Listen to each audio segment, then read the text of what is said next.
Hello সবাইকে, কেমন আছো সবাই? আজ হলো 5 এপ্রিল। আজ আমার মেয়ের ফার্স্ট ডে স্কুল।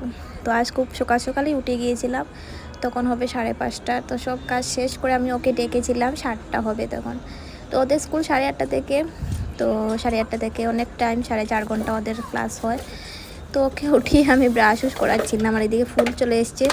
একজনকে বলা হয়েছিল ফুল দেওয়ার জন্য, তো ডেইলি ফুল দিয়ে যায়। তো আমি ভাবলাম ফুলটা একদম ব্যাগ থেকে বার করে রাখি। তারপর ওকে রেডি করে নিয়ে চলে আসলাম স্কুলে।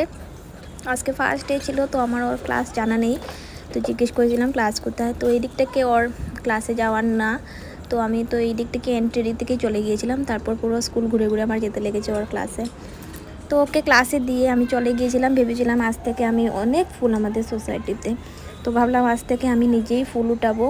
আর ওই আড্ডাটাকে বলে দেবো যে এখন ফুল না দিতে, উইন্টারে তো ফুল পাওয়া যায় না, তখন ফুল দেবে। তো আমি ফুল উঠিয়ে ঘরে গিয়ে সব কাজ শেষ করে 1টার সময় আবার চলে এসেছিলাম ওকে নিতে। আর ওই যে ও পিছনে দাঁড়িয়ে আছে, ও আমাকে দেখতে পাচ্ছে না। তো ওকে নিয়েছিলাম। তো ওর মুখ থেকে শুনতে পারবে তোমরা ওর কীরকম লাগলো আজকের দিন। স্কুলে গিয়ে কিরম লেগেছে? বহুত মজা। টিফিন খেয়েছিস? মিস আদর করেছে? ফ্রেন্ড হয়েছে?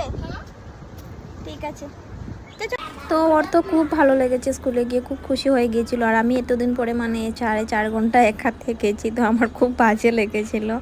তো আজকে এতটুকু